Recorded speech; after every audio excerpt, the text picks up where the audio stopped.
ബ്രഹ്മസൂത്രം 1.1.2 ഒന്നാം അധ്യായം ഒന്നാം പാദം രണ്ടാം സൂത്രം 53-ാമത്തെ പേജ് ടീക്കയിൽ താഴേന്ന് 3-ാമത്തെ പങ്ക്തി. നനു തർഹി ബ്രഹ്മ പ്രത്യക്ഷാദിഗോചരം ധർമ്മവിലക്ഷണത്വാദ് ഘടാദിവത്. ഇതിനെന്ത് പറയും? ഈ വാക്യത്തെ എന്ത് പറയും? ഈ വാക്യത്തിന്റെ പേരാണ് അനുമാനവാക്യം. അനുമാനവാക്യപ്രയോഗം നടത്തി എന്ത് സിദ്ധിക്കും? അനുമാനവാക്യപ്രയോഗം നടത്തിയാൽ എന്ത് സിദ്ധിക്കും? എന്തും സിദ്ധിക്കാം അല്ലേ? അനുമതി. അനുമതി. നോക്കിയോ, തർഹി ബ്രഹ്മ പ്രത്യക്ഷാദിഗോചരം. ബ്രഹ്മവസ്തു പ്രത്യക്ഷാദി പ്രമാണത്തിന്റെ വിഷയമാകുന്നു. എന്തുകൊണ്ടാ? ധർമ്മവിലക്ഷണത്വാത്. ധർമ്മ എന്നുള്ളത് പ്രത്യക്ഷ വിഷയമല്ല, അത് നിത്യ പരോക്ഷമാണ്, അനുമേയമാണ്. ഈ ബ്രഹ്മ ധർമ്മവിലക്ഷണമായതുകൊണ്ട് എന്തായിരിക്കും? പ്രത്യക്ഷാദി പ്രമാണത്തിന് വിഷയമാവണം. ഏതുപോലെ? ഘട്ടാദികളെ പോലെ. നോക്കിയോ, ഘട്ടാദികൾ ധർമ്മവിലക്ഷണമാണോ? അതെ. പ്രത്യക്ഷ വിഷയത്വം ഘട്ടാദികളിൽ ഇരിക്കുന്നുണ്ടോ? ഉണ്ട്. പ്രത്യക്ഷ വിഷയത്വത്തിന്റെ അർത്ഥം എന്താ? പ്രത്യക്ഷ ജ്ഞാന വിഷയത്വം. അപ്പൊ എത്ര ധർമ്മവിലക്ഷണത്വം, എത്ര പ്രത്യക്ഷാദി പ്രമാണ വിഷയത്വം എന്ന് നിങ്ങൾക്ക് വ്യാപ്തി കിട്ടും. ഈ വ്യാപ്തി കൊണ്ട് എന്ത് ചെയ്യണം? അടുത്തത് പക്ഷമായിരിക്കുന്ന ബ്രഹ്മത്തില് ധർമ്മവിലക്ഷണത്വം എന്നുള്ള ഹേതു ഉള്ളത് കൊണ്ട് പ്രത്യക്ഷാദി വിഷയത്വം സിദ്ധിക്കും. എന്ന് പറഞ്ഞത് അർത്ഥം ബ്രഹ്മത്തെ നമുക്ക് പ്രത്യക്ഷീകരിക്കാൻ പറ്റും. ശരിയല്ലേ? ഇവിടെ ശരിയല്ല, അദ്വൈതസ്ഥിതിയിലെത്തുന്ന സമയത്ത് ശരിയാക്കി കൊടുക്കുന്നത്. ടീക്കേ, എന്ത് വേണം ചോദിച്ചാൽ മതി. തഥാച ജന്മാദിസൂത്രേ ജഗത് കാരണാനുമാനം വിചാര്യം സിദ്ധാർത്ഥേ തസ്യ മാനത്വാത് ന ശ്രുതിഃ സിദ്ധാർത്ഥേ തസ്യാഹ അമാനത്വേന തദ് വിചാരസ്യ നിഷ്ഫലത്വാദിതി ശങ്കതേ. തഥാച അപ്രകാരം ജന്മാദിസൂത്രേ എന്ന് പറഞ്ഞാല് ജന്മാദിസ്യത എന്നുള്ള സൂത്രത്തിൽ ജഗത് കാരണ അനുമാനം വിചാര്യം. ഇവിടെ ശ്രുതിയുടെ വിചാരമല്ല സൂത്രത്തിലൂടെ നടക്കേണ്ടത്, മറിച്ച് അനുമാനത്തിന്റെ വിചാരമാകുന്നു. കാരണം പ്രത്യക്ഷാദി പ്രമാണങ്ങൾ ഉദ്ദേശിച്ചത് കൊണ്ട് ആദിപദത്താൽ അനുമാനത്തെ കൊണ്ടുവരാം. അങ്ങനെ ഇരിക്കെ ബ്രഹ്മവസ്തു അനുമേയമാവുമെന്ന് വരുമ്പോൾ നമ്മൾക്ക് ശ്രുതി ആശ്രയിക്കാതെ അനുമാനത്തെ ആശ്രയിച്ചിട്ട് ഈ സൂത്രത്തിലൂടെ ബ്രഹ്മസിദ്ധി നടത്താൻ പറ്റും. ആയതിനാൽ സൂത്രത്തിലൂടെ ആലോചിക്കേണ്ടത് ശ്രുതിയല്ല, മറിച്ച് അനുമാനത്തെയാണ്. ഇതാണ് പൂർവപക്ഷിയുടെ ആക്ഷേപം. ജഗത് കാരണ അനുമാനം വിചാര്യം. സൂത്രത്തിലൂടെ ജഗത് കാരണത്തെ പറയുന്ന അനുമാനത്തിന്റെ വിചാരമാണ് ചെയ്യേണ്ടത്. അതെന്തുകൊണ്ടാ? സിദ്ധേർത്ഥേ തസ്യമാനത്വാത്. സിദ്ധാർത്ഥം ഘടാദി സിദ്ധാർത്ഥമാണ്. ഇതേപോലെ സിദ്ധാർത്ഥമാണ് ആത്മാവിന്റെ കാര്യത്തിൽ ബ്രഹ്മസ്വരൂപ ആത്മാ. അവിടെയും മാനത്വം പ്രമാണത്വം ഏതിനുള്ളത്? അനുമാനാദികൾക്ക്. തസ്യ അനുമാനാദേഹേ മാനത്വം. സിദ്ധാർത്ഥത്തിൽ അനുമാനാദികൾക്ക് പ്രമാണതയുണ്ട്. എന്തിനല്ല? ശ്രുതിക്കില്ല. ശ്രുതിക്ക് സാധ്യാർത്ഥത്തിലാണ് പ്രമാണം എന്ന് പൂർവപക്ഷി പറയാണ്. സാധ്യമായിരിക്കുന്ന കർമ്മത്തിന്റെ കാര്യത്തിൽ ശ്രുതി പ്രമാണമാവാം, പക്ഷെ സിദ്ധാർത്ഥത്തിൽ ശ്രുതി വ്യതിരിക്ത പ്രമാണങ്ങൾ വരുന്നർത്ഥം. ന ശ്രുതി. എന്തുകൊണ്ടാ? സിദ്ധാർത്ഥേ തസ്യഹ അമാനത്വാന. സിദ്ധാർത്ഥത്തിൽ ശ്രുതി പ്രമാണമല്ലെന്നിരിക്കെ തത് വിചാരസ്യ നിഷ്ഫലത്വാദ്. ശ്രുതിയുടെ വിചാരം ഏത് വഴി? സൂത്രം കൊണ്ട് ശ്രുതി വിചാരം നടത്തുക എന്നുള്ളത് നിഷ്ഫലമാണ്, ഫലരഹിതമാണ് എന്ന് ശങ്ക ഉന്നയിക്കുകയാണ് പൂർവപക്ഷി. ശങ്ക കണ്ടോ 53-ാമത്തെ പേജിലെ 4-ാം പങ്ക്തി ഭാഷ്യം. നനു ഭൂതവസ്തുത്വേ ബ്രഹ്മണ പ്രമാണാന്തര വിഷയത്വമേവേദി. ബ്രഹ്മണ ഭൂതവസ്തുത്വേ, ബ്രഹ്മവസ്തു സിദ്ധവസ്തുവാണെന്നിരിക്കെ ഒന്ന് ഭൂതം, രണ്ടാമത്തേതാ? ഒന്ന് ഭൂതം, രണ്ടാമത്തെ സാധ്യം. ഭൂതവസ്തു, രണ്ടാമത്തെ സാധ്യവസ്തു. സാധ്യവസ്തു. ബ്രഹ്മണ ഭൂതവസ്തുത്വേ, ബ്രഹ്മ ഭൂതവസ്തു ആയതിനാൽ പ്രമാണാന്തര വിഷയത്വം ഏവ നതു ശ്രുതി വിഷയത്വം. ശ്രുതി ഭിന്ന പ്രമാണ വിഷയത്വം എന്ന അർത്ഥത്തിലാണ് പ്രമാണാന്തര വിഷയത്വം. അന്യത് പ്രമാണം പ്രമാണാന്തരം, മറ്റൊരു പ്രമാണത്തെയാണ് പ്രമാണാന്തരം എന്ന് പറയുന്നത്. താദൃശ പ്രമാണാന്തര വിഷയത്വമാണ് ബ്രഹ്മത്തിൽ ഇരിക്കുന്നത്. എന്തുകൊണ്ടാ? അന്യപ്രമാണ വിഷയത്വം ബ്രഹ്മത്തിൽ വരാൻ കാരണം എന്താ? സിദ്ധാർത്ഥമായതിനാൽ. ഇത് തന്നെയല്ല ഇവിടെ സംസാരിച്ചിട്ടുള്ളൂ. ഇപ്പോ സിദ്ധാർത്ഥ വസ്തു ആയതുകൊണ്ട് മറ്റു പ്രമാണങ്ങൾക്ക് വിഷയതയില്ല എന്നുള്ളത് താഴെ തിരിച്ചു ചോദിക്കുന്നവർ എന്തുകൊണ്ടാണ് മനസ്സിലാകാൻ പറ്റാത്തത്? വേദാന്ത വാക്യ വിചാരണ അനർത്ഥിക ഏവ പ്രാപ്ത. വേദാന്ത വാക്യ വിചാരം ഏത് വഴി? സൂത്രത്തിലൂടെ നമ്മൾ വേദാന്ത വാക്യ വിചാരം ചെയ്യുക എന്നുള്ളത് അർത്ഥവത്ത അല്ല, അനർത്ഥിക. ടീക്ക നോക്ക്. പ്രമാണാന്തര വിഷയത്വം ഏവ പ്രാപ്തം ഇത് കൃത്വാ പ്രമാണാന്തരസേവ വിചാരപ്രാപ്തൗ ഇത് ശേഷഃ. പ്രമാണാന്തര വിഷയത്വം ഏവ പ്രാപ്തം. അന്യപ്രമാണത്തിന്റെ വിഷയത മാത്രമാണ് ബ്രഹ്മത്തിലുള്ളത്, ശ്രുതി വിഷയത്വം ഇല്ല എന്ന് കൃത്വ ചിന്ത എന്ന് പറയും. ആദ്യം തന്നെ തീരുമാനിച്ച ശേഷം പ്രമാണാന്തരസ്യ വിചാരപ്രാപ്തോ ഇത് ശേഷഃ. പ്രമാണാന്തരസ്യവ വിചാരപ്രാപ്തോ, അന്യപ്രമാണമാണ് വിചാരത്തിന്റെ വിഷയമായി മാറിയിരിക്കുന്നത്. ഇത് പറയാനുള്ള കാരണം നിശ്ചയിച്ച് വെച്ച് സംസാരിക്കുകയാണെന്ന് അർത്ഥം. അല്ലാതെ തീരുമാനം ഇതുവരെ നടന്നിട്ടൊന്നുമില്ലല്ലോ. എന്നാലും തീരുമാനിച്ചതുപോലെ എടുത്തിട്ട് സംസാരിക്കുകയാണ്. അത്ര പൂർവപക്ഷി പ്രഷ്ടഭ്യ. ഇവിടെ പൂർവപക്ഷി ചോദിക്കപ്പെടണം. എന്താണാവോ ചോദിക്കേണ്ടത്? കിം യത് കാര്യം തത് ബ്രഹ്മജം ഇത്യനുമാനം ബ്രഹ്മസാധകം കിം വാ യത് കാര്യം തത് സകാരണകം ഇതി. നമ്മളൊരു അനുമാനം നടത്തുന്ന സ്ഥലത്ത് ഒരു വ്യാപ്തി ഉണ്ടാവും.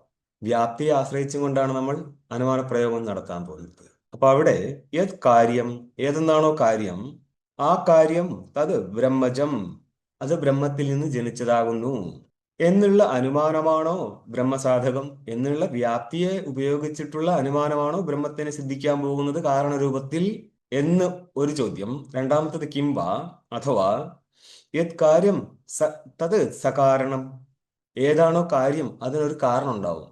കാരണ സവർത്തതേതി സകാരണകം. കാര്യം സകാരണകമാണ് എന്നുള്ളതിനാൽ കാരണരൂപത്തിൽ ബ്രഹ്മത്തെ സിദ്ധിക്കുകയാണോ? രണ്ടാമത്തത്. ആദ്യം എന്തായിരുന്നു? ഏതാണ് കാര്യം അത് ബ്രഹ്മകാരണകമാണ് എന്നുള്ള വ്യാപ്തിയിലൂടെ ബ്രഹ്മത്തെ സിദ്ധിക്കുകയാണ്. ഇതിന്റെ ഡീറ്റെയിൽ വരുന്നേരം മനസ്സിലാവും എന്താ ഉദ്ദേശിച്ചത് എന്നുള്ളത്. പിന്നെ ആദ്യ പക്ഷം ശരിയല്ല. എന്തുകൊണ്ടാ? വ്യാപ്തി സിദ്ധേരിത്യാഹ, വ്യാപ്തിയെ സിദ്ധിക്കാൻ പറ്റത്തില്ല. അതായത് ഒരു ഘട്ടം അതിന്റെ കാരണമായിരിക്കുന്ന കുലാലനിൽ നിന്ന് ഉത്പന്നമായതാണ്. അപ്പോൾ കുലാലനെ നമുക്ക് കാണാൻ പറ്റുന്നത് കൊണ്ട് ഈ ഘട്ടം കുലാല കാരണകമായതിനാൽ സകല ഘട്ടങ്ങളും കുലാല കാരണകങ്ങളായി സിദ്ധിക്കാം. അസതി ബാധകേ. അതിനെ ബാധിക്കാൻ മറ്റൊന്നും ഇല്ലെങ്കിൽ യോഹോ കാര്യകാരണഭാവ, ഏത് വ്യക്തികൾ തമ്മിലാണ് കാര്യകാരണഭാവം സിദ്ധമായത്, അസതി ബാധകേ തസാമാന്യോരതി. ബാധകനില്ലെങ്കിൽ സാമാന്യത്തിൽ കാര്യകാരണഭാവം സിദ്ധിക്കും. ഘടത്വാവചനം പ്രതി കുലാലത്വാവചനം കാരണം എന്ന് പറയാം. അപ്പൊ ഇവിടെ ഇപ്പോൾ എന്താ സിദ്ധിക്കേണ്ടത്? ഏതാണോ കാര്യം അത് ബ്രഹ്മകാരണകമാണ് എന്ന് നിങ്ങൾക്ക് വ്യാപ്തി കിട്ടുമോ? ആദ്യം ബ്രഹ്മസിദ്ധി നടത്തണ്ടേ. കുലാലിനെ കാണാതെ കുലാല കാരണകമാണ് ഘട്ടം എന്ന് പറയാൻ പറ്റുമോ? അവിടെ വ്യാപ്തി സിദ്ധിക്കുമോ? ഘട്ടത്തിൽ കുലാല കാരണകത്വേന വ്യാപ്തി ഗ്രഹിക്കണമെങ്കിൽ കുലാലനാദ്യം ഗ്രഹിക്കപ്പെടണം. കുലാലിനെ കാണാതെ കുലാല കാരണകത്വം ഘട്ടത്തിൽ സിദ്ധിക്കാൻ പറ്റത്തില്ല. ഇതേപോലെ ബ്രഹ്മത്തെ പ്രത്യക്ഷീകരിക്കാൻ പറ്റാത്തതിനാൽ ബ്രഹ്മനിഷ്ഠ ജഗത് കാരണത്വേന വ്യാപ്തി സിദ്ധിക്കത്തില്ല. ഭാഷ്യം കണ്ടോ? ന ഇന്ദ്രിയാഭിഷയത്വേന സംബന്ധാഗ്രഹണാത്. ഇന്ദ്രിയത്തിന്റെ വിഷയമല്ലാത്തതിനാൽ ഇന്ദ്രിയാഭിഷയത്വേന കസ്യ ബ്രഹ്മണ ഇന്ദ്രിയാഭിഷയത്വേന, ബ്രഹ്മവസ്തു ഇന്ദ്രിയ വിഷയമല്ല എന്നിരിക്കെ സംബന്ധാഗ്രഹണാത്, സംബന്ധത്തിന്റെ ഗ്രഹണം നടക്കത്തില്ല. ഏത് സംബന്ധത്തിന്റെ ഗ്രഹണമാണ് നടക്കാത്തത്? കാര്യവുമായിട്ടുള്ള സംബന്ധത്തിന്റെ പേരെന്താ? കാര്യകാരണഭാവം. അനുമാനം നടത്തേണ്ട സ്ഥലത്തുള്ള സംബന്ധത്തിന്റെ പേരെന്താ? ടീക്കേ അപ്പുറം ഇപ്പുറം തിരിച്ചു കിട്ടുന്ന കാര്യമൊന്നുമില്ല. പറയുന്ന കാര്യം ആദ്യമേ മനസ്സിലാക്കി വന്നിരുന്നെങ്കിൽ ഇത്രയും ബുദ്ധിമുട്ട് വരത്തില്ലായിരുന്നു. സംയോഗം, ഇന്ദ്രിയ സംയോഗം. വ്യാപ്തി എന്നുള്ള സംബന്ധത്തെ ആശ്രയിച്ചിട്ടാണ് സാധ്യസിദ്ധി നടത്തുക. അതിന്റെ ആദ്യത്തെ പങ്ക്തി നോക്ക് ടീക്കയില്. വ്യാപ്തി അസിദ്ധേരിത്യാഹ. അപ്പൊ തലയിൽ വേണ്ടിയിരുന്നു വ്യാപ്തി എന്നുള്ള സംബന്ധത്തെ ഉദ്ദേശിച്ചിട്ടാണ് ഇവിടെ പറയുന്നത്. ഇതാണ് നൈയായിക വിദ്യാർത്ഥികളുടെ ഗുണം. അവർക്ക് ഒരു കാര്യം പറഞ്ഞു പോയി കഴിഞ്ഞാൽ അതിനിപ്പോ കറക്റ്റ് ആയിരിക്കും, ഇത് വഴി കൊണ്ടുപോകുന്നു എന്ന്. ഈ ആചാര്യന്മാർ ഇത് എവിടെ കൊണ്ടുവച്ച് കെട്ടും എന്നുള്ളത് നിങ്ങൾക്ക് ആദ്യമേ നിശ്ചയം വേണം. ഇതെന്തിനൊക്കെ അവര് ഒരു ന്യായം പഠിച്ചാലുള്ള ഗുണം, അവിടെ ഇരിക്കുന്ന ഓപ്ഷൻസ് നിങ്ങളുടെ കയ്യിലുണ്ടാകും. ഇത്രയേ ഉള്ളൂ അതിന് സാധ്യതകൾ. അത് വെച്ച് കളിക്കാൻ പറ്റത്തുള്ളൂ, എക്സ്ട്രാ കയറാൻ പറ്റത്തില്ല. അതിനാണ് ന്യായം പഠിപ്പിച്ചിരുന്നത്. ഏതും വഴിക്ക് വണ്ടി കൊണ്ടുപോകാൻ പറ്റത്തില്ല. അപ്പോൾ സംബന്ധം ഗ്രഹിക്കാൻ പറ്റുന്നില്ല. കുലാലനിൽ ഘടജനകത്വേന സംബന്ധം ഗ്രഹിക്കാൻ പറ്റും, കാരണം കുലാലൻ പ്രത്യക്ഷമാണ്. ബ്രഹ്മവസ്തു പ്രത്യക്ഷമല്ലാത്തതിനാൽ ജഗജ്ജനകത്വേന ബ്രഹ്മത്തിൽ വ്യാപ്തി ഗ്രഹിക്കാൻ പറ്റൂല. അപ്പോൾ ഈ ഭാഷ്യകാരൻ ന്യായപ്രയോഗം നടത്തിയിട്ടുണ്ടോ ഇവിടെ? ഇപ്പോൾ ഇന്ദ്രിയാഭിഷയത്വേന സംബന്ധാഗ്രഹണാത് എന്നുള്ള സ്ഥലത്ത് എന്തെങ്കിലും ന്യായപംക്തി കാണുന്നുണ്ടോ നിങ്ങൾ വെളിയിൽ കാണത്തില്ല. ഭാഷ്യകാരൻ ന്യായപംക്തി മനോഹരമായിട്ട് തർക്കും, പക്ഷേ ഒരു കണക്കിന് പിടികിട്ടത്തില്ല ഇത് ന്യായമായി പ്രയോഗിച്ചതെന്ന്. ന്യായായികന്മാർക്ക് മനസ്സിലാവാൻ ഇത് ന്യായപ്രയോഗമാണ് നടന്നത്. അത് അങ്ങേരുടെ ആ ഭാഷാ ശൈലിയുടെ ഒരു ഗുണമാണത്. അതുകൊണ്ടാണ് പറയുന്നത് ന്യായം ഒന്നും ആവശ്യമില്ല പഠിക്കാന്ന്. കാരണം നിങ്ങൾക്കത് മനസ്സിലാവില്ല കുട്ടികളെ. ന്യായം പഠിക്കാത്ത ആൾക്കാർക്ക് അത് കാണാൻ പറ്റത്തില്ല. അതുകൊണ്ട് അവർ പറയും ന്യായം ഭാഷകാരൻ എവിടെ ഉപയോഗിച്ചു. ചെറപറ കാണിച്ചു തരാൻ ന്യായത്തിന്റെ പ്രയോഗം ഭാഷകാരന്റെ വക. നൈയായികന്മാർ നിർത്തിയ സ്ഥലത്താണ് ഭാഷകാരൻ ന്യായം പറയാൻ തുടങ്ങത്തുള്ളൂ. അത്രയ്ക്കും ശക്തമായ ന്യായപ്രയോഗം കാണാം. കാരണം ന്യായമില്ലാതെ ശാസ്ത്രം ബന്ധിപ്പിക്കാൻ പറ്റൂല. ഇന്ദ്രിയാഭിഷേത്വേന സംബന്ധാഗ്രഹണ കസ്യ ഇന്ദ്രിയാഭിഷേത്വം ബ്രഹ്മണ. ബ്രഹ്മവസ്തു ഇന്ദ്രിയ വിഷയമല്ലാത്തതിനാൽ ബ്രഹ്മനിഷ്ഠ ജഗത് കാരണത്വം എന്നുള്ള വ്യാപ്തി നിങ്ങൾക്ക് സിദ്ധിക്കാൻ പറ്റത്തില്ല. ടീക്ക നോക്കിയോ. ബ്രഹ്മണ ഇന്ദ്രിയാഗ്രാഹ്യത്വാത് ബ്രഹ്മവസ്തു ഇന്ദ്രിയഗ്രാഹ്യമല്ലാത്തതിനാൽ പ്രത്യക്ഷേണ വ്യാപ്തിഗ്രഹ അയോഗാത് ന പ്രമാണാന്തര വിഷയത്വം ഇത്യർത്ഥ.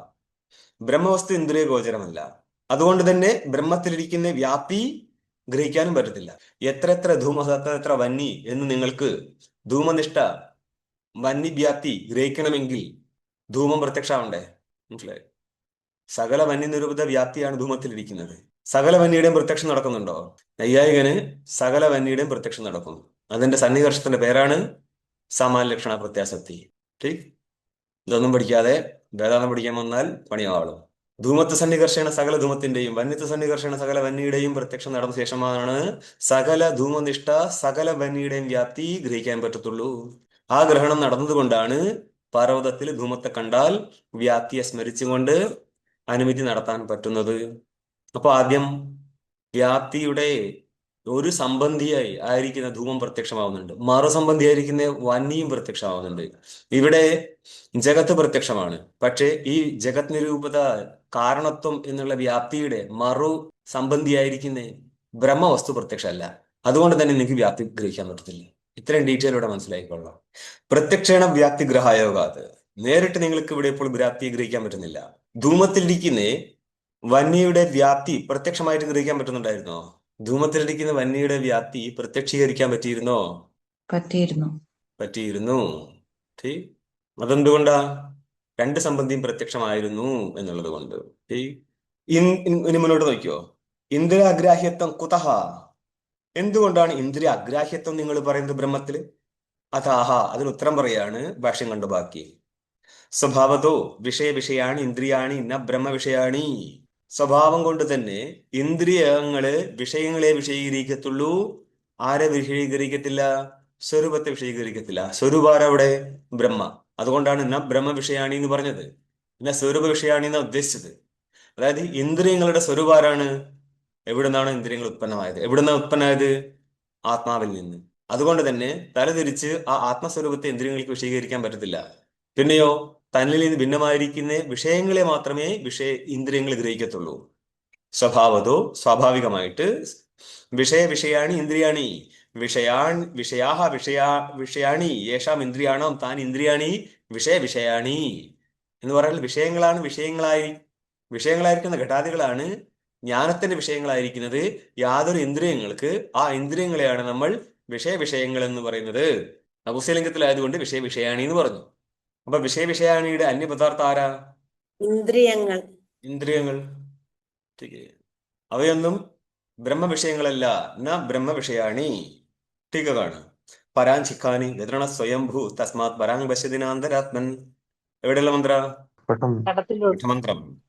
പരാഞ്ചി പരാങ് അഞ്ജതീതി പരാഞ്ചി ഖാനി ഖാനി ഖാനി എന്ന് ഉദ്ദേശിച്ചത് ഇന്ദ്രിയങ്ങളാണ്. ആകാശം. ആകാശത്താൽ ഉപലക്ഷിതമായിരിക്കുന്ന ഇന്ദ്രിയങ്ങളെ, ആകാശത്താൽ ഉപലക്ഷിതമായിരിക്കുന്ന ശ്രവണേന്ദ്രിയത്തെ മനസ്സിലാക്കുക. അവിടെ നിന്ന് ഉപലക്ഷിതമായിട്ട് സകല ഇന്ദ്രിയത്തിനെയും ഗ്രഹിച്ചുകൊള്ളുക. അപ്പൊ പരാഞ്ചി വ്യതൃണത് ഹിംസായാം. വ്യതൃണത് ഹിംസ ചെയ്തു. ആര്? സ്വയംഭൂ പരമാത്മാ സൃഷ്ടിയുടെ തുടക്കകാലത്തെ ഒരു ഹിംസ ചെയ്തതാണ്. ഇന്ദ്രിയങ്ങളോട് ചെയ്ത ഹിംസയാണിത്. എന്താണത്? അവ വിഷയങ്ങളെ ഗ്രഹിക്കത്തുള്ളൂ എന്നുള്ളത്. അപ്പൊ ബ്രഹ്മവിഷയങ്ങളായിട്ട് ഒരു ഇന്ദ്രിയം ഇല്ലേ? പിന്നെ ബ്രഹ്മത്തെ എങ്ങനെ മനസ്സിലാക്കാൻ പറ്റും? അപ്പൊ ഗുരുക്കന്മാര് പറഞ്ഞ, നമ്മുടെ സോക്കോൾഡന്മാര് പറഞ്ഞതൊക്കെ ശരിയല്ലേ? മക്കളെ, ബുദ്ധി കൊണ്ടൊന്നും കളിച്ചിട്ട് ഇങ്ങോട്ട് വന്നേക്കരുത്. എന്ത് ചെയ്യും? പരാഞ്ചി കാനി വിതരണ സ്വയംഭൂ തസ്മാ പരാങ് പശ്യതി ന അന്തരാത്മൻ. അന്തരാത്മാവിനെ അറിയാൻ പറ്റത്തില്ല, പരമാത്മാവിനെ അറിയാൻ പറ്റത്തില്ല, വെളിയിലെ വസ്തുക്കളെ അറിയാൻ പറ്റത്തുള്ളൂ. പിന്നെ എന്തിനാണ് ഈ പ്രമാണം പറയുന്നത്? നിങ്ങൾ എന്തിനാണ് ഈ ശാസ്ത്രം കൊണ്ടുവന്നത്? അപ്പൊ എന്ത് ചെയ്താൽ മതിയെന്നോ? ഈ മന്ത്രത്തിന്റെ അടുത്ത ഭാഗം വായിക്കി. അടുത്ത് മുന്നോട്ട് എന്താ ഉള്ളത്? കശ്ചിത് ധീര എന്ന് പറഞ്ഞ് പിന്നെയും തുടങ്ങും. ആവർത്ത ചക്ഷു അമൃതത്വം ഇച്ഛൻ. ടീക്കേ. ചില ധീരന്മാർ വസ്തുവിനെ അറിയുന്നു എപ്പോൾ? വിഷയങ്ങളിൽ നിന്നുള്ള ഇന്ദ്രിയ വ്യാപാരം അവസാനിപ്പിച്ച ശേഷം. അതെന്തിനാണ് വിഷയങ്ങളിൽ ഇന്ദ്രിയ വ്യാപാരം അവസാനിപ്പിക്കുക എന്നുള്ളതിനെ നിങ്ങൾക്ക് വേറെ ഏതെങ്കിലും പങ്ക്തിയായിട്ട് അന്വയിക്കാൻ പറ്റുമോ? അദ്വൈത സിദ്ധേഹേ ജഗത് മിഥ്യാത്വ ദർശന പൂർവകത്വാദ് എന്നുള്ള ഫണ്ടമെന്റൽ തിയറി നിങ്ങൾക്ക് എല്ലാ സ്ഥലത്തും കാണാൻ പറ്റുമോ?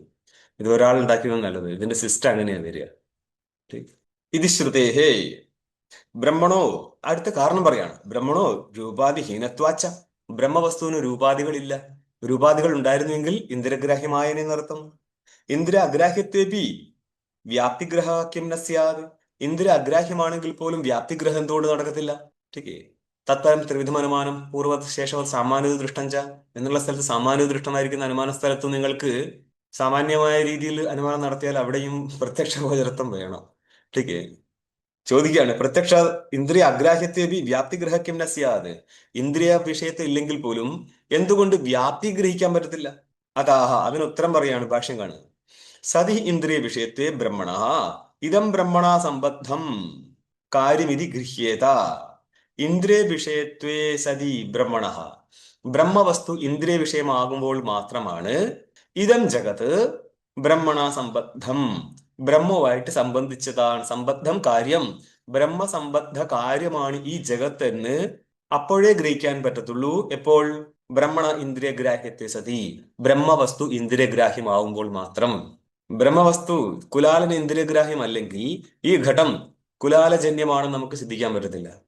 ഇതേപോലെ ബ്രഹ്മവസ്തു ഇന്ദ്രിയഗ്രാഹ്യമല്ലാത്തതിനാൽ ഈ ജഗത്ത് ബ്രഹ്മസംബന്ധിയാകുന്നു എന്നുള്ള ബ്രഹ്മവുമായിട്ടുള്ള സംബന്ധത്തിന്റെ ഗ്രഹണം, വ്യാപ്തിഗ്രഹണം നടക്കത്തില്ല.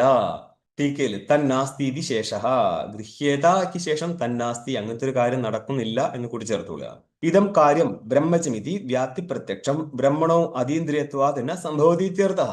ഇതം കാര്യം, ഈ കാര്യമായിരിക്കുന്ന ജഗത്ത് ബ്രഹ്മജം, ബ്രഹ്മണ ജാതം ബ്രഹ്മജം, ബ്രഹ്മത്തിൽ നിന്ന് ഉത്പന്നമായതാകുന്നു എന്നുള്ളതിന് ഇതി വ്യാപ്തി പ്രത്യക്ഷം ബ്രഹ്മണോ, ഇതാണ് വ്യാപ്തിയുടെ പ്രത്യക്ഷം, വ്യാപ്തിയുടെ സ്വരൂപം പറയാണ്. ഈ കാര്യം ബ്രഹ്മജമാകുന്നു എന്ന് വ്യാപ്തി ഗ്രഹിക്കണമെങ്കിൽ, ധൂമത്തിലെ വന്യവ്യാപ്തി ഗ്രഹിക്കണമെങ്കിൽ വന്യ പ്രത്യക്ഷമായിരിക്കണം. എവിടെ? മഹാനസാദികളിൽ. പർവ്വതത്തിൽ വന്യ പ്രത്യക്ഷമാണോ? അല്ല.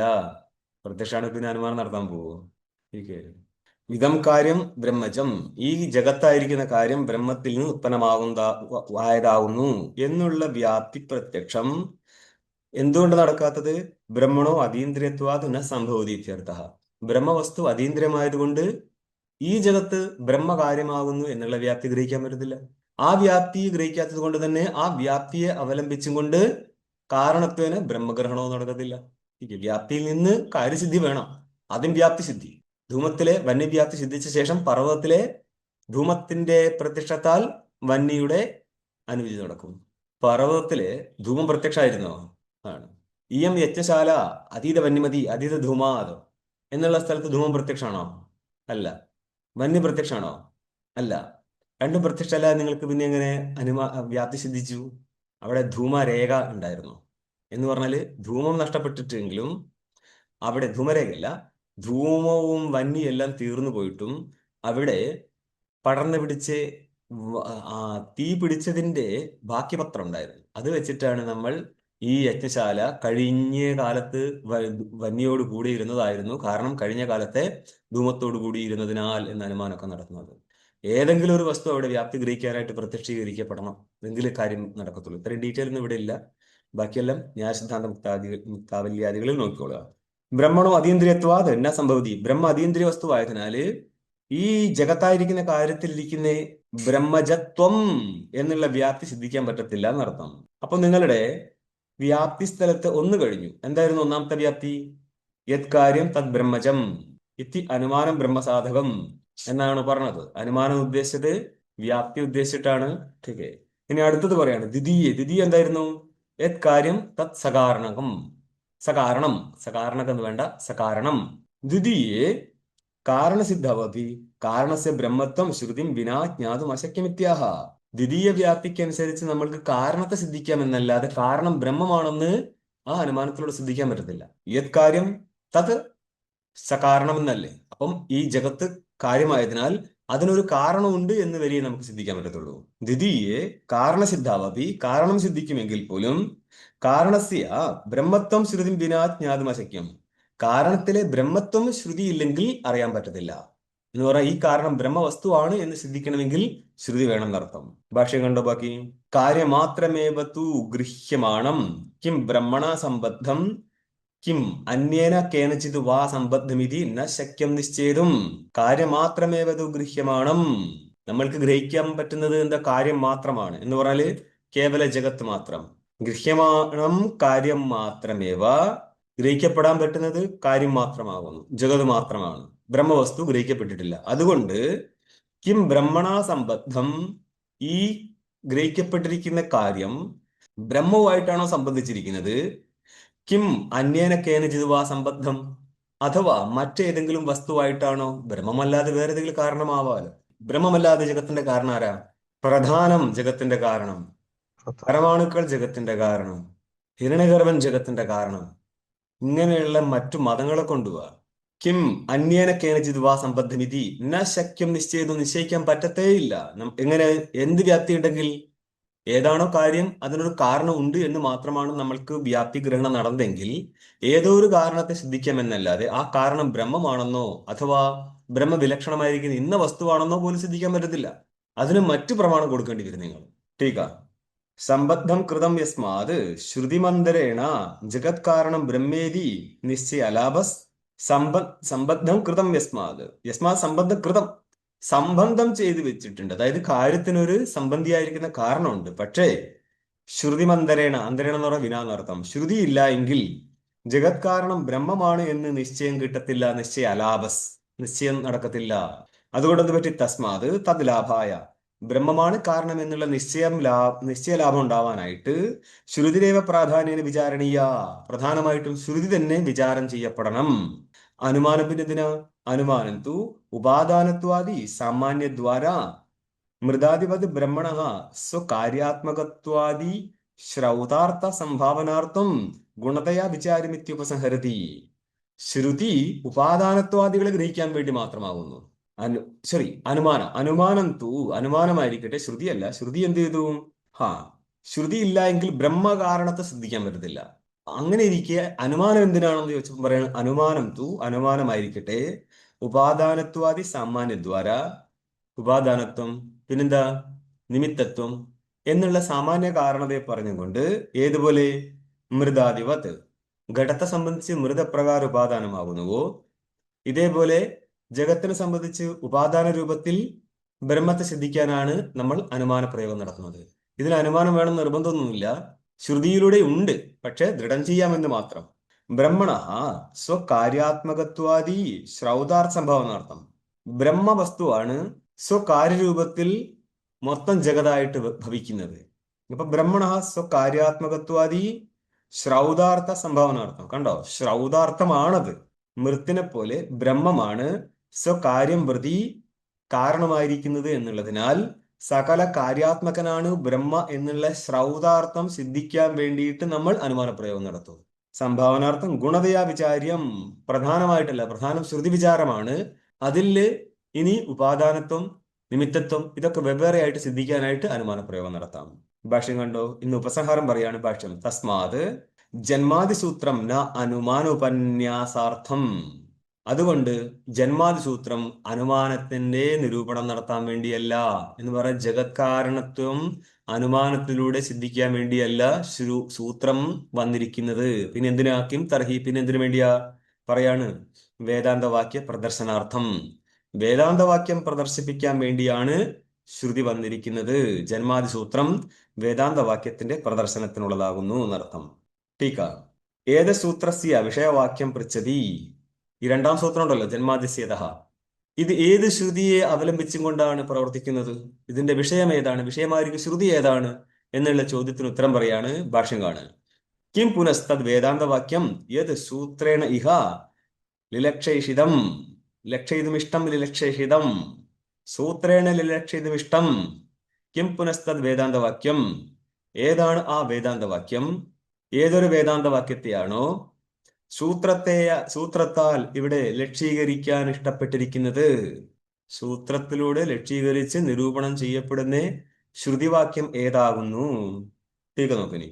ഇഹ ബ്രഹ്മണി ലക്ഷണാർത്ഥത്വേന വിചാരയിതും ഇഷ്ടം വാക്യം കിമിത്യർത്ഥഃ. ഇഹ ഇവിടെ കിം പുനഃസ്തത് വേദാന്ത വാക്യം യത് സൂത്രേണ ഇഹ എന്നുള്ള ഭാഷ്യത്തിലെ ഇഹ ശബ്ദത്തെയാണ് ടീക്കാകാരൻ പറയുന്നത്. ഇഹ എന്ന് പറയാം ഇവിടെ ഉദ്ദേശിച്ചത് ബ്രഹ്മണി, ഈ ബ്രഹ്മത്തിൽ ലക്ഷണാർത്ഥത്വേന വിചാരയിതും ഇഷ്ടം. ഈ എവിടുന്ന തുടങ്ങിയത്? മുമുക്ഷുവിന് ബ്രഹ്മവസ്തു ജ്ഞാനത്തിനായിട്ടാണ് നമ്മൾ ഇവിടെ ഇപ്പോൾ അഥാതോ ബ്രഹ്മജിജ്ഞാസ എന്ന് പറഞ്ഞ് തുടങ്ങിയത്. അടുത്ത സ്റ്റെപ്പിലാണ് ഇതിന്റെ ലക്ഷണം പറഞ്ഞത്. അപ്പോൾ ആ ലക്ഷണം പറയാനായിട്ട് ഉപയോഗിച്ചിരിക്കുന്ന വൈദിക വാക്യം ഏതാകുന്നു എന്നാണ് ചോദ്യം. ലക്ഷണാർത്ഥത്വന് വിചാരിതം ഇഷ്ടം വാക്യം കിം? ലക്ഷണരൂപത്തിൽ വിചാരം ചെയ്യപ്പെടാൻ ഉദ്ദേശിക്കുന്ന വാക്യം ഏതാകുന്നു? അത്ര ഹി പ്രഥമസൂത്രേ വിശിഷ്ടാധികാരിണോ ബ്രഹ്മവിചാരം പ്രതിജ്ഞായ ബ്രഹ്മജ്ഞാതുകാമസ്യ ദ്വിതീയസൂത്രേ ലക്ഷണം ഉച്യത്തെ. അത്ര ഹി, ഈ ഗ്രന്ഥത്തിൽ, ഈ ശാസ്ത്രത്തിൽ എന്തൊക്കെയാ ചെയ്യുന്നതെന്ന് പറയാൻ പോവാണ്. പ്രഥമസൂത്രേ, ഒന്നാമത്തെ സൂത്രത്തിൽ വിശിഷ്ടാധികാരിണോ, ഇവിടുത്തെ അധികാരി ആരാ? അങ്ങനത്തെ ഒരു അധികാരി ഉണ്ടോ ഇവിടെ? സാധന ചതുഷ്ടയം. സാധന ചതുഷ്ടയ സമ്പന്നാധികാരിണം അല്ലെ? സാധന ചതുഷ്ടയ സമ്പന്നനാണ് അധികാരി. ഈ സമ്പന്നത സർവഥാ സമ്പന്നതയാണോ എന്ന് പറഞ്ഞാൽ എല്ലാ രീതിയിലും അവൻ ഇവിടുത്തെ അധികാരി തന്നെയാണോ? അവനാണോ? തീർച്ചയായിട്ടും. അതായത് ഇഹ മുത്രാർത്ഥ ഫലഭോഗ വിരാഗം, ഈ വൈരാഗ്യം എന്നുള്ളത് അവനിൽ ഇച്ഛ അവശേഷിച്ചിട്ടേ ഇല്ല എന്നർത്ഥം കിട്ടുമോ? അങ്ങനെയൊന്നും കിട്ടുന്നില്ല. ठीक है. ആ ഉച്ചനിജ ഭാവത്തിനനുസരിച്ച് വിചാരത്തിലെയും ഭാവം മാറും. അതായത് ഗീതയിൽ കുറെ കഴിഞ്ഞാൽ നിങ്ങൾക്ക് കാണാം, വിഷയ വിനിവർത്തന നിരാഹാരസ്യ ദേഹിനഃ രസവർജം രസോപ്യസ്യ പരം ദൃഷ്ടുവാ നിവർത്തതയില്ല. ഇപ്പൊ വിഷയത്തോടുള്ള ആഭിമുഖ്യം ചിത്തത്തിലിരിക്കും. അത് നഷ്ടപ്പെടണമെങ്കിൽ പരമാത്മജ്ഞാനം കൊണ്ടേ പറ്റത്തുള്ളൂ. അതിന്റെ ലോവർ ലെവലിന് മാത്രമാണ് വൈരാഗ്യം ഇവിടെ ആവശ്യപ്പെടുന്നുള്ളൂ. ठीक है. അല്ലാതെ പിന്നെ ഇതിൽ അധ്യയനത്തിന് ആരും ഉണ്ടാകത്തില്ല. ഇനി ആ സ്ഥലത്ത് തന്നെ വൈരാഗ്യത്തിന്റെ ഏറ്റക്കുറച്ചിലുകൾക്കനുസരിച്ച് വിഷയബോധവും ഏറിയും കുറഞ്ഞു ഇരിക്കും. വിചാരമല്ല ചെയ്യുന്നത്. വിചാരാജായതേ ബോധവും അനിച്ഛായാം ന നിവർത്തതേ. വിചാരം കൊണ്ട് മാത്രമാണ് ബോധം ഉണ്ടാകുന്നത്. ബോധം ഉണ്ടായ ശേഷം ഇതൊന്നും അങ്ങോട്ട് വേണ്ടായിരുന്നു വിചാരിച്ചാൽ നടക്കത്തുമില്ല എന്നർത്ഥം. ठीक है. അത്ര ഹി പ്രഥമസൂത്രേ വിശിഷ്ടാധികാരണോ വിചാരം പ്രതിജ്ഞായ, ഒന്നാമത്തെ സൂത്രത്തിലൂടെ വിശിഷ്ടാധികാരിക്ക് ബ്രഹ്മവിചാരം നടത്തണമെന്ന് പ്രതിജ്ഞ ചെയ്ത ശേഷം ബ്രഹ്മജ്ഞാതു കാമസ്യ ബ്രഹ്മജ്ഞാതും കാമോ യസ്യ ബ്രഹ്മജ്ഞാതു കാമഹ തസ്യ ബ്രഹ്മജ്ഞാതു കാമസ്യ, ബ്രഹ്മത്തെ അറിയാൻ ഇച്ഛയുള്ളവന് ദ്വിതീയ സൂത്രേണ ലക്ഷണം ഉച്ചതേ, രണ്ടാമത്തെ സൂത്രത്തിലൂടെ ലക്ഷണം പറഞ്ഞു. ഇതെന്തിനാണ് ലക്ഷണം പറയുന്നത്? ലക്ഷണ പ്രമാണാഭ്യം വസ്തുസിദ്ധിനതു പ്രതിജ്ഞ മാത്രേണ. ലക്ഷണവും പ്രമാണവും പറഞ്ഞെങ്കിൽ മാത്രമേ അതിലൂടെ വസ്തുവിന് സിദ്ധിക്കാൻ പറ്റത്തുള്ളൂ, അല്ലാതെ പ്രതിജ്ഞ കൊണ്ട് മാത്രം നടക്കത്തില്ല എന്നർത്ഥം. എന്നിട്ടോ തഥൈവ ശ്രുതാവപി മുമുക്ഷോർ ബ്രഹ്മജ്ഞാതു കാമസ്യ ജഗത് കാരണത്വ ഉപലക്ഷണാനുവാദേന ബ്രഹ്മജ്ഞാപ്യതി ഇതി ശ്രൗത അർത്ഥക്രമാനുസാരിത്വം സൂത്രസ്യ ദർശയിതും സോപക്രമം വാക്യം പഠതി ഭൃഗുരുതി. തഥൈവ പ്രകാരം തന്നെ ശ്രുതാവു അപ്പി, ശ്രുതിയിലും മുമുക്ഷോർ ബ്രഹ്മജ്ഞാതു കാമസ്യ, മുമുക്ഷു ആരാ? ബ്രഹ്മത്തെ അറിയാൻ ഇച്ഛിക്കുന്നവൻ അല്ലേ? അതെന്തുകൊണ്ടാ ബ്രഹ്മത്തെ അറിയാൻ ഇച്ഛിക്കുന്നവനാവുന്നത് മുമുക്ഷുവാവുന്നത്?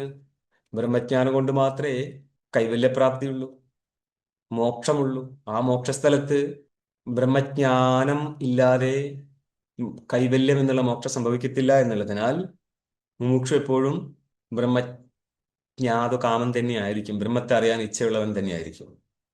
അങ്ങനെ ഇരിക്കുന്ന ബ്രഹ്മജ്ഞാതു കാമനായിട്ട് ജഗത് കാരണത്വ ഉപലക്ഷണാനുവാദേന, ജഗത് കാരണത്വം ഉപലക്ഷണമാക്കി എടുത്തിട്ട് തത് ഉപലക്ഷിതമായിരിക്കുന്ന ബ്രഹ്മത്തിനെ അറിയണം. കാരണം ജഗത് കാരണത്വം എന്നുള്ളൊരു ധർമ്മം ബ്രഹ്മത്തിലുണ്ടോ? ഇല്ല. തത് ഉപലക്ഷിതമായിരിക്കുന്ന വസ്തു എപ്പോഴും ഉണ്ടാവും? എപ്പോഴും ഉണ്ടാവും. അതായത് ഉപലക്ഷണം പറഞ്ഞ ഗുണം ഉപലക്ഷിത വസ്തു ഉപലക്ഷണം ഇല്ലെങ്കിലും സിദ്ധിക്കപ്പെടും എന്നുള്ളതാണ്. ഉപലക്ഷണ നാശേപി സ്യാത് മുക്തി പാചകാധിപത് എന്ന് പറയും. ഉപലക്ഷണം പാചക, പാചക ശബ്ദം പാകം ചെയ്യുന്നവൻ, പാകം ചെയ്യുന്നില്ലെങ്കിൽ പോലും പാചക ശബ്ദത്താല് പാചകനെ പറയാം. ഇതേപോലെയാണ് ഇവിടെ ഇപ്പോൾ ഉപലക്ഷണ രൂപത്തിൽ ജഗത് കാരണത്വത്തെ എടുത്തു കഴിഞ്ഞാൽ ജഗത് കാരണത്വം ഇല്ലാത്ത ബ്രഹ്മത്തെയും തത് ഉപലക്ഷിതമായിട്ട് ഗ്രഹിക്കാൻ പറ്റും. ഈ ഒരു ഉപലക്ഷണത്തെ അനുവാദം നടത്തിക്കൊണ്ട് ബ്രഹ്മജ്ഞാപ്യതേ, ബ്രഹ്മ അറിയിപ്പിന് വിഷയമായി മാറുകയാണ്. ജ്ഞാപ്യതി അറിയിപ്പിക്കപ്പെടുന്നു. ഇത് ശ്രൗതാർത്ഥ ക്രമാനുസാരിത്വം സൂത്രസ്യ ദർശയിതു. സൂത്രത്തിലെ ഏതിന്റെ ക്രമം? ശ്രുതിയിലെ അർത്ഥക്രമത്തെ അനുസരിച്ചാണ് സൂത്രവും ഇരിക്കുന്നത് എന്ന് കാണിക്കാനായിട്ട് ഉപക്രമം വാക്യം പഠതി ആരംഭത്തോടുകൂടി വാക്യത്തെ, അതായത് തൈത്തരീയ വാക്യത്തെ അവതരിപ്പിക്കുകയാണ്. ചോദ്യം എന്തായിരുന്നു? ഏത് വാക്യ നിരൂപണത്തിനായിട്ടാണ് സൂത്രം വന്നത്? ആ വാക്യത്തെ അവതരിപ്പിച്ചു കൊടുക്കുകയാണ്. ഭാഷ്യം കണ്ടോ? ഭൃഗുരു വൈ വാരുണിഹി വരുണം പിതരം ഉപസസാര അതിഹി ഭഗവോ ബ്രഹ്മവിദ്യേതി ഇത്തി ഉപക്രമ്യ എന്ന് ആരംഭം ചെയ്തിട്ട് ഇത് വലിയ വാക്യം പോവുകയാണ്. ഭൃഗു ആരാ? ഭൃഗു ആരാ? വാരുണിഹി. ഭൃഗുവിനെയാണ് ഇവിടെ വാരുണി എന്ന് പറഞ്ഞത്. ഭൃഗുരു വൈ വാരുണി. ഈ ഭൃഗുവിന്റെ അച്ഛന്റെ പേരെന്താ? വരുണൻ. അതല്ല മുന്നോട്ട് പറയുന്നത്. വരുണം. ആരാത്? പിതരം. പിതാവായിരിക്കുന്ന വരുണന്റെ അടുത്തേക്ക് ഉപസസാര ഗമിച്ചു. എന്തിനാണ്? അധീഹി ഭഗവോ ബ്രഹ്മവിദ്യേതി. അപ്പൊ ബ്രഹ്മവിദ്യ അറിയാനായിട്ട് ചെന്നാൽ എന്താണ് മന്ത്രം? ഈ സാധനമാണ് അധീഹി ഭഗവോ ബ്രഹ്മവിദ്യ. എനിക്ക് ബ്രഹ്മവിദ്യ അധീഹി സ്മാരയ, ഓർമ്മപ്പെടുത്തൂ, മനസ്സിലാക്കിപ്പിക്കൂ എന്ന അർത്ഥത്തിലേക്കൊക്കെ മാറും ഇപ്പോൾ. എനിക്ക് ബ്രഹ്മവിദ്യയെ പറഞ്ഞു തരൂ എന്നാണ് ചുരുക്കിയ ഭാഷയിൽ ഇതിന്റെ അർത്ഥം. ഭൃഗുരുവൈ വാരുണിഹി വരുണം പിതരം ഉപസസാര. ഭൃഗു ആയിരിക്കുന്ന വരുണന്റെ പുത്രൻ വാരുണി അച്ഛനായിരിക്കുന്ന വരുണന്റെ അടുത്തേക്ക് ചെന്നിട്ട് അധീഹി ഭഗവോ ബ്രഹ്മവിദ്യ എന്നുള്ള മന്ത്രം തന്നെ പറഞ്ഞു. ഇത് മന്ത്രം തന്നെയാണ്. ഇത്യുപക്രമ്യ എന്ന് ആരംഭിച്ചിട്ട് എന്നിട്ട് എന്ത് പറയും? യതോ വ ഇമാനി ഭൂതാനി ജായന്തി യേന ജാതാനി ജീവന്തി യത് പ്രയന്തഭിസം വിശന്തി തത് വിജിജ്ഞാസസ്വ തത് ബ്രഹ്മേതി. തൈത്തിരീയം 3:1. മൂന്നാം അനുഭാഗം 1-ാം മന്ത്രം. യതോ വ ഇമാനി ഭൂതാനി ജായന്തി. എവിടെ നിന്നാണോ ഈ സകല ഭൂതഭൗതികങ്ങളായിരിക്കുന്നേ എന്ന് പറഞ്ഞാല് ജഡവും ചേതനങ്ങളുമായിരിക്കുന്ന സകല വസ്തുക്കളും ഉത്പന്നമായിരിക്കുന്നത്, ഏന ബ്രഹ്മണ, ഏന അതായത് ആദ്യമേ പറഞ്ഞാൽ ബ്രഹ്മ അല്ലെങ്കിൽ ഏതൊരു വസ്തുവിനാലാണോ ജാതാനി ഭൂതാനി ജീവന്തി ഈ ജനിച്ചിരിക്കുന്ന സകല വസ്തുക്കളും നിലനിൽക്കുന്നത്. എന്നിട്ടോ യത് പ്രയന്തി യസ്മിൻ പ്രയന്തി പ്രളയകാലത്ത് എങ്ങോട്ടേക്കാണോ തിരിച്ചു പോകുന്നത്. എന്നിട്ടോ അഭിസംവിശന്തി എന്ന് പറഞ്ഞ താതാത്മ്യത്തെ പ്രാപിക്കുന്നത്. പ്രളയത്തിലേക്ക് ഇപ്പം മൃത്തിലേക്ക് ഘടം തിരിച്ചുപോയി മൃത്തുവായിട്ട് ഏകത്വം പ്രാപിക്കുന്നു. 2 ഘട്ടമാണ്. പ്രയന്തി വേറെയാണ്, അഭിസംവിശന്തി വേറെയാണ്. പ്രയന്തി പ്രകർഷണ യന്തി ഗച്ഛന്തി റിട്ടേൺ ആണ്, തിരിച്ചുപോക്കാണ്. എന്നിട്ടോ അഭിസംവിശന്തി വിനാശത്തെ പ്രാപിക്കുന്നു, താതാത്മ്യത്തെ പ്രാപിക്കുന്നു, ഏകത്വം പ്രാപിക്കുന്നു കാരണവുമായിട്ട്. തത് വിജിജ്ഞാസസ്വ അതിനെ നീ മനസ്സിലാക്കുക. ഇപ്പോൾ ഘടം എപ്രകാരം മൃത്തിലേക്ക് താതാത്മ്യം പ്രാപിക്കുന്നുവോ ഇതേപോലെ ജഗത്തിലേക്ക് ജഗത്ത് ഈ ബ്രഹ്മത്തിലേക്ക് താതാത്മ്യം പ്രാപിക്കുമോ? പ്രാപിക്കൂല, ജഗത്തില്ലാത്തോണ്ട്. എന്നാലും ഞങ്ങൾ പറഞ്ഞു വരുന്നവരെ ഇങ്ങനെയൊക്കെയാ പറയത്തുള്ളൂ. ठीक है. ദൃഷ്ടാന്തം കൊടുക്കുന്നത് എവിടെയായിരിക്കും? അവസാനം കൊണ്ട് എത്തിച്ചേരുന്നത് എവിടെയെങ്കിലും ആയിരിക്കും. തത് ബ്രഹ്മേതി വിജിജ്ഞാസസ്വ നീ മനസ്സിലാക്കിക്കൊള്ളൂ, അതാണ് ബ്രഹ്മ എന്ന്. എന്നിട്ട് എന്ത് ചെയ്യും പയ്യൻ? ഭൃഗു എന്ത് ചെയ്യും? ഋഷിയാട്ടോ. ठीक है. വിചാരം ചെയ്യും പോയിട്ട്. വിജിജ്ഞാസസ്വ എന്നല്ലേ പറഞ്ഞത്. എന്നിട്ട് എന്ത് ചെയ്യും? തിരിച്ച് പിന്നെയും വരും. പിന്നെ അച്ഛനോട് ചോദിക്കും. ഇങ്ങനെ പരമ്പര നടന്നുകൊണ്ടിരിക്കുകയാണ് തരം. അതിലല്ലാതെ ഒരു മന്ത്രവും ചുവട്ടിൽ ഒഴിച്ചു കൊടുത്തിട്ട് പോയി ചെയ്യടാ എന്നും പറഞ്ഞല്ലത്. ठीक है. ചോദ്യോത്തരത്തിലൂടെ അറിവിൽ എത്തിച്ചേരുന്ന മാർഗമാണിത്. ഇതാണ് വിചാരം. ഇതാണ് വിചാരത്തിന്റെ പ്രത്യേകതയും. ഇവിടെ ഉപാസന സൈഡല്ലെന്ന് മനസ്സിലാക്കുക. എല്ലാ ഉപദേശ സ്ഥലത്തും വിചാരത്തിനുള്ള മാർഗം പറഞ്ഞു കൊടുത്തിട്ട് അവൻ തപോത്തപ്യത സ തപത്തപ്തുവ എന്നും കാണാം. നിങ്ങൾ തപസ്സായിരിക്കുന്ന വിചാരം ചെയ്തിട്ട് വിചാരമായിരിക്കും തപസ് ചെയ്തിട്ട് കാര്യം മനസ്സിലാക്കി പിന്നെയും വന്ന് ചോദിക്കും, പിന്നെയും പറഞ്ഞു കൊടുക്കും, പിന്നെയും വന്ന് ചോദിക്കും, പിന്നെയും പറഞ്ഞു കൊടുക്കും. ഇങ്ങനെ അവസാനം യഥാർത്ഥ അറിവിൽ എത്തിച്ചേരുന്ന മാർഗമാണ്. അവിടെ നമ്മൾക്ക് നിധിധ്യാസനമായിട്ട് ധ്യാനം പ്രയോഗിക്കും എന്നല്ലാതെ ഉപാസന അവിടെ ഇല്ല. അതുകൊണ്ട് ഉപാസന മാർഗമല്ല ഇത്. ഉപാസകന്മാരെ നിലവിളിച്ചിട്ട് കാര്യമില്ല. ടീക്ക അധീഹി എന്താർത്ഥം? സ്മാരയ എന്ന് പറയല് ഉപദിശ, എനിക്ക് ഉപദേശം നൽകൂ എന്നാണ് പറയുന്നത്. അത്ര ഏനീതി ഏകത്വം വിവക്ഷിതം. ഏന എന്നുള്ളത് ബഹുവചനമല്ലല്ലോ, ഏകവചനം തന്നെയല്ലേ. അതെന്തിനാ? ഏനജാതാൻ ജീവന്തി എന്നൊക്കെ പറയുന്ന നേരം നാനാത്വ ബ്രഹ്മത്വ വിധാന അയോഗ. അത് നാനാ വസ്തുവാണെങ്കിൽ അവിടെ ബ്രഹ്മത്വം വിധാനം ചെയ്യാൻ പറ്റത്തില്ല. കാരണം ഏകനാവുമ്പോൾ മാത്രമേ ബ്രഹ്മവസ്തു ആവത്തുള്ളൂ. അതെന്തുകൊണ്ടാ? സകലവിധ പരിച്ഛേദ ശൂന്യത്വം വരണമെങ്കിൽ ഏകവസ്തുവായിരിക്കണം. അതല്ലേ ബൃഹവൃദ്ധവും ധാതുവായിട്ട് അന്വയിക്കാൻ പറ്റത്തുള്ളൂ. ഈ ജഗത് കാരണം തത് ഏകം ഇത്തി അവാന്തരവാക്യം. ഇതിനെ നിങ്ങൾക്ക് പല വാക്യങ്ങളായിട്ട് അന്വയിക്കാം എന്നുള്ളതാണ്. വിസ്തരിച്ച ചർച്ചയൊന്നും ഇവിടെ നടത്തുന്നില്ല, ഷോർട്ട് കട്ട് അടിക്കുകയാണ്. ഇങ്ങനെയൊക്കെ ചെയ്യാമെന്നും പറയുന്നു മാത്രം ടീക്കാകാരൻ. എന്താണ് ജഗത് കാരണം തദേകം? ഏതാണ് ജഗത്തിന്റെ കാരണം? അത് ഏകമായിരിക്കുന്ന വസ്തുവാകുന്നു. നിങ്ങൾക്കിനി ബ്രഹ്മത്തെ സിദ്ധിക്കണ്ടേ? അതിന് ശ്രുതിയല്ലേ പ്രമാണം എന്ന് പറഞ്ഞത്? അതിനെയാണ് നിരൂപണം ചെയ്യുന്നത്. ജഗത് കാരണം ഇത് നിങ്ങൾക്ക് അനുമാനത്തിലൂടെ സിദ്ധിക്കാം. തത് ഏകം എന്നുള്ളത് നിങ്ങൾക്ക് ഈ ശ്രുതിയിലൂടെ സിദ്ധിക്കാം എന്നൊരു വാക്യം കിട്ടും. അടുത്തത് എന്താ? യദേകം കാരണം തത് ബ്രഹ്മേതിവ, യത് കാരണം തദേകം ബ്രഹ്മേതിവ മഹാവാക്യം ഇത് ഭേദ. ഇനി ഇങ്ങനെ രണ്ടും മഹാവാക്യം ഇവിടുന്ന് ഉണ്ടാക്കിയെടുക്കാം. ഏതേകം കാരണം, ഒറ്റൊരു കാരണമുണ്ടല്ലോ, അത് ബ്രഹ്മമാണ് എന്ന് നിങ്ങൾക്ക് ഈ ശ്രുതിവാക്യത്തിലൂടെ സിദ്ധിച്ചെടുക്കാം. തത് ബ്രഹ്മ എന്നല്ലേ അവസാനം വന്നത് ശ്രുതികണ്. താഴ്ന്ന രണ്ടാമത്തെ പങ്ക്തി ഭാഷ്യത്തില് യഥോ വായ്മാനി തുടങ്ങിയിട്ട് തത് ബ്രഹ്മ എന്ന് പറഞ്ഞു. അപ്പോൾ ഏതാണ് ജഗത് കാരണം? തത് ബ്രഹ്മ എന്നൊറ്റ വാക്യം കിട്ടും. അപ്പൊ ബ്രഹ്മത്തെ നിങ്ങൾക്ക് ശ്രുതിയിലൂടെ നിരൂപണം ചെയ്യാൻ പറ്റി, അല്ലാതെ നിങ്ങൾക്ക് അനുമാനത്തിലൂടെ നിരൂപണം ചെയ്യാൻ പറ്റൂല എന്നർത്ഥം. അടുത്തെന്താ? ജഗത് കാരണം തദേകം ബ്രഹ്മേതിവ. അങ്ങനെ ഒറ്റയടിക്ക് ചെയ്തോ. ഏതാണോ ജഗത് കാരണം അത് ഏകനായിരിക്കുന്ന ബ്രഹ്മമാകുന്നു എന്ന് അടുത്ത വാക്യം കൊണ്ടുവന്നു. വാക്യം കൊണ്ടുവരുന്നതിനെ കൊണ്ട് ബുദ്ധിമുട്ടൊന്നുമില്ല, അർത്ഥം സിദ്ധിക്കുക എന്നുള്ളത് മാത്രമേ ഉദ്ദേശിച്ചിട്ടുള്ളൂ. കിം തർഹി സ്വരൂപലക്ഷണം ഇത്യാശങ്ക. ഇപ്പോൾ ജഗത് കാരണത്വം പറയുകയാണെങ്കിൽ അത് തടസ്ഥ ലക്ഷണം അല്ലേ? തടയത്തിഷ്ഠതി തടസ്ഥ, സ്വരൂപത്തിലേക്ക് പ്രവേശിക്കുന്നില്ലല്ലോ. അപ്പം സംശയം വരും, ഇതിന്റെ സ്വരൂപ ലക്ഷണം എന്താണ്? ഇത്യാശങ്ക്യ വാക്യശേഷാത് നിർണീതോ യഥശബ്ദാർത്ഥ സത്യജ്ഞാന അനന്ത ഇത്യാഹ. ഈ ചോദ്യത്തിന്റെ ഉത്തരമാണ് വാക്യശേഷാത് നിർണീതോ. ഈ വാക്യം, മുന്നോട്ടേക്കുള്ള വാക്യത്തിലൂടെ നമ്മൾക്ക് എന്ത് നിശ്ചയിക്കാം? യഥ ഇതി ശബ്ദാർത്ഥ യഥോ വ ഇമാനി ഭൂതാനി ജായന്തേ എന്ന് പറഞ്ഞില്ലേ? അവിടെ നിന്ന് സ്വരൂപ ലക്ഷണം സിദ്ധിക്കാൻ പറ്റും. നമ്മളിത് 3-4 പേജ് മുന്നേയും സ്വരൂപ ലക്ഷണത്തെ പറഞ്ഞ സമയത്ത് ഞാൻ പറഞ്ഞിട്ടുണ്ട്, തടസ്ഥ ലക്ഷണവും സ്വരൂപ ലക്ഷണവും സിദ്ധിക്കാമെങ്കിൽ പോലും സൂത്രത്തിലൂടെ തടസ്ഥ ലക്ഷണമാണ്. പക്ഷെ ആ സൂത്രത്തിന്റെ ചെറിയൊരു ഭാഗം ഉണ്ടായി യഥഹ എന്നുള്ള ഭാഗം, അവിടെ നിന്ന് നിങ്ങൾക്ക് സ്വരൂപ ലക്ഷണം സിദ്ധിക്കുക. അതുകൊണ്ട് മാത്രം ആ യഥഹ എന്നുള്ള ശ്രുതിയുടെ ഭാഗം തന്നെയാണ് സൂത്രത്തിലെ ജന്മാദ്യസ്യ യഥഹയുടെ യഥശബ്ദം, സമാനമാണ്. ഇവിടെ എന്താ കാണുന്നത്? യഥോ വൈമാനി ഭൂതാനി ജായന്തേ എന്നല്ലേ? സൂത്രത്തിൽ എന്തായിരുന്നു? ജന്മാദ്യസ്യ യഥഹ എന്നായിരുന്നില്ലേ? അപ്പൊ യഥശബ്ദം രണ്ട് സ്ഥലത്തും ഒരേ വസ്തുവിനെ പറയാണ്. ആ യഥശബ്ദത്തിന്റെ അർത്ഥം ഏതാ? തത് ബ്രഹ്മ എന്നായി. അതാണ് ബ്രഹ്മ. ഇനി എന്താണ് വേണ്ടത്? ആ ബ്രഹ്മത്തിന്റെ സ്വരൂപ ലക്ഷണം എന്താണ് അല്ലേ? അതിനെയാണ് നിങ്ങൾ ആനന്ദാദ്യവ ഹിമാനി ഭൂതാനി ജായന്തേ എന്ന് തുടങ്ങിയിട്ട് ആനന്ദ സ്വരൂപ ബ്രഹ്മത്തിൽ നിന്നാണ് ഈ സകല ജഗത്തും ഉത്പന്നമാവുന്നത് എന്നുള്ളതിനാൽ ബ്രഹ്മ എന്ത് വസ്തുവാണ്? ആനന്ദം. അതാണ് അതിന്റെ സ്വരൂപ ലക്ഷണത്തിൽ അവസാനിക്കുക. ഘട്ടം മനസ്സിലാവുന്നുണ്ടോ? 2 ഘട്ടത്തിലാണ് ഇത് അന്വയിക്കേണ്ടത്. യഥശബ്ദാർത്ഥ സത്യജ്ഞാനാനന്ദ ഇത്യാഹ. യഥശബ്ദത്തിന്റെ അർത്ഥം എന്താണ്? സത്യജ്ഞാനാനന്ദ സ്വരൂപനായിരിക്കുന്ന ബ്രഹ്മമാകുന്നു. ആ രീതിയിൽ സ്വരൂപ ലക്ഷണവും കിട്ടും.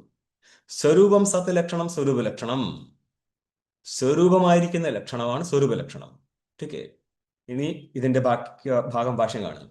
തസ്യച്ച നിർണയവാക്യം. ഈ തദ് ബ്രഹ്മ എന്ന് പറഞ്ഞ് നിർത്തിയതിന്റെ ആ ബ്രഹ്മവസ്തു ഏതാ എന്നുള്ളതിന്റെ നിർണയം ചെയ്യാണ് അടുത്ത വാക്യത്തിലൂടെ. ആനന്ദഹദ്യേവ ഖലു ഇമാനി ഭൂതാനി ജായന്തേ ആനന്ദേന ജാതാനി ജീവന്തി ആനന്ദം പ്രത്യഭിസംവിശന്തി.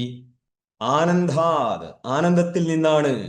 ഹേവ ഏവ ഖലു, ഖലു വാക്യാലങ്കാരമാണ്. ഇമാനി ഭൂതാനി ജായന്തി, ഈ സകല ഭൂതങ്ങൾ ഉത്പന്നമാവുന്നത് ആനന്ദത്തിൽ നിന്നാവുന്നു. ആദ്യം പറയുന്നത് ബ്രഹ്മത്തിൽ നിന്നാണ്. പിന്നെന്താ പറയുന്നത്? എവിടുന്നാണോ ഉത്പന്നമായത് അത് ബ്രഹ്മമാണെന്ന് പറഞ്ഞു. പിന്നെ പറയാണ് ആനന്ദത്തിൽ നിന്നാണ് ഈ സകല ഭൂതങ്ങൾ ഉത്പന്നമായത്. അന്നപ്പോൾ ആനന്ദാരായിരിക്കും? സകല ഭൂതങ്ങളുടെ അടിസ്ഥാനമായ ബ്രഹ്മം, സകല ജഗത്തിന്റെ കാരണമായിരിക്കുന്ന ബ്രഹ്മമാണ് ഈ ആനന്ദം. ठीक है, ജഗത് കാരണത്വമായിട്ട് അന്വയിക്കുക. ആനന്ദേന ജാതാനി ജീവന്തി എന്ന് പറഞ്ഞാല് സ്ഥിതികാലത്തും ആനന്ദത്തിലാണ് ഇരിക്കുന്നത്. അപ്പൊ ആനന്ദം കിട്ടുന്നുണ്ടോ? അതിനു വേണ്ടിയൊന്നും അല്ല പറഞ്ഞത്. ആനന്ദമായിരിക്കുന്ന ബ്രഹ്മത്തിലാണ് നിങ്ങൾ സ്ഥിതി ചെയ്യുന്നത് അർത്ഥത്തിനുണ്ട്. നിങ്ങൾക്ക് ആനന്ദം കിട്ടണമെന്നൊന്നും ഇവിടെ അർത്ഥമൊന്നുമില്ല. ഇതെന്തിനാ ചോദിക്കുന്നത് ഇങ്ങനെ? നമ്മൾ പെട്ടെന്ന് വിചാരിക്കും ഇതായിരിക്കും ഉദ്ദേശം. അല്ല, നമ്മൾക്കുണ്ടാവുന്ന അന്ധക്കരണ വൃത്തിയായിട്ട് ആനന്ദ ബ്രഹ്മത്തിന് യാതൊരു ബന്ധമില്ല. ठीक है, അതുകൊണ്ട് ചക്കക്കഥയും മാങ്ങക്കഥയും കയ്യിൽ വെച്ചാൽ മതി. ഉപാസന ചെയ്താൽ ചക്കയെ കിട്ടുന്ന പോലെ താഴേന്ന് ഫലം പറിക്കുക എന്നൊക്കെ പറഞ്ഞത് ആർക്കോ വേണ്ടി വേവുന്ന സാമ്പാറാണ്. ആനന്ദം പ്രത്യഭിസംവിശന്തി, ആനന്ദ സ്വരൂപ ബ്രഹ്മത്തിലേക്കാണ് ലീനമാവുന്നതും ഏകത്വത്തെ പ്രാപിക്കുന്നതും. ടീക്കകളാണ്.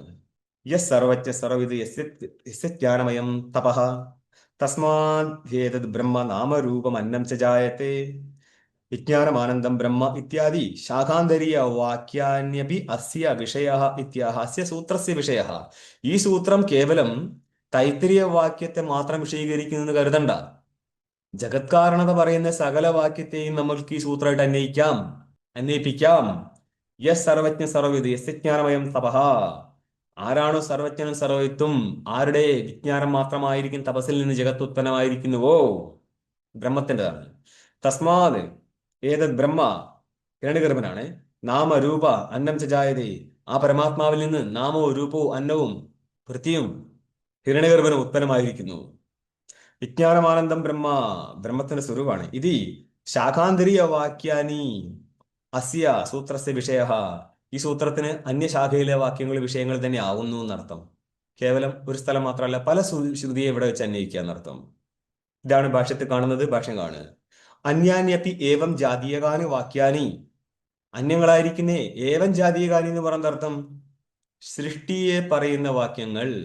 അപ്പൊ സൃഷ്ടിയെ പറഞ്ഞാൽ സൃഷ്ടിയെ പറഞ്ഞു ഓടുകയൊന്നുമില്ല. സൃഷ്ടിയുടെ കാരണമായിരിക്കുന്ന ബ്രഹ്മത്തെ പറഞ്ഞ് അവസാനിപ്പിക്കും.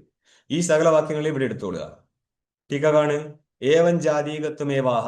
ഏവൻ ജാതീകം എന്ന് ഇപ്രകാരം ഇരിക്കുന്ന പറഞ്ഞത്. അതിനൊന്ന് വിശദീകരിക്കുകയാണ് ഭാഷ്യത്തില്. ഭാഷ്യം കാണ്. നിത്യശുദ്ധ ബുദ്ധമുക്ത സ്വഭാവ സർവജ്ഞ സ്വരൂപ നിത്യൻ ശുദ്ധൻ ബുദ്ധൻ, ബോധ വസ്തു എന്നുള്ള അർത്ഥത്തിലാണ്. ബുദ്ധ മുക്ത സ്വഭാവമായിരിക്കുന്ന സർവജ്ഞ സ്വരൂപനായിരിക്കുന്ന പരമാത്മാവുണ്ട്. ഇങ്ങനെ ഇരിക്കുന്ന വസ്തു കാരണ വിഷയാണു ഉദാഹർത്തവ്യാനി. കാരണത്തെ വിഷയീകരിക്കുന്ന വാക്യങ്ങളെ ഉദാഹരിച്ചു കൊള്ളണം. വാക്യാനി നിത്യശുദ്ധ ബുദ്ധമുക്ത സ്വഭാവ സർവജ്ഞ സ്വരൂപ കാരണ വിഷയാണ്. സർവജ്ഞ സ്വരൂപമായിരിക്കുന്ന കാരണത്തെ വിഷയീകരിക്കുന്നത് നിത്യശുദ്ധ ബുദ്ധമുക്ത സ്വരൂപനായിരിക്കുന്ന പരമാത്മാ. ആ പരമാത്മാവാണ് കാരണം എന്ന് പറയുന്ന സകല വാക്യങ്ങളെയും നിങ്ങൾക്ക് ഇവിടെ ഉദാഹരിക്കാം. ഈ സൂത്രമായിട്ട് അന്വയിപ്പിക്കാൻ വേണ്ടിയിട്ട് കൊണ്ടുവരാമെന്നർത്ഥം.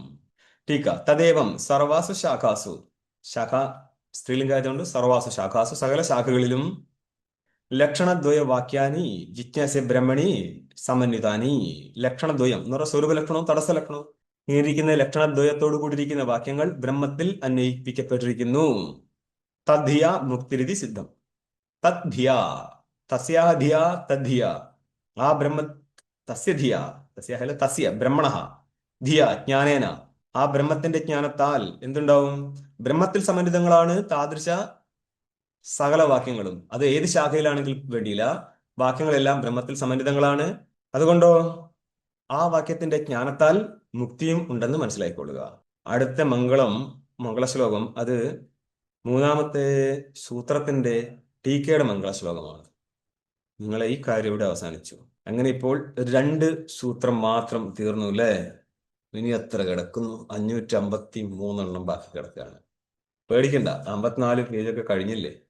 ഓം പൂർണ്ണമദഃ പൂർണ്ണമിദം പൂർണ്ണാത് പൂർണ്ണമുദച്യതേ പൂർണ്ണസ്യ പൂർണ്ണമാദായ പൂർണ്ണമേവാവശിഷ്യത്തെ.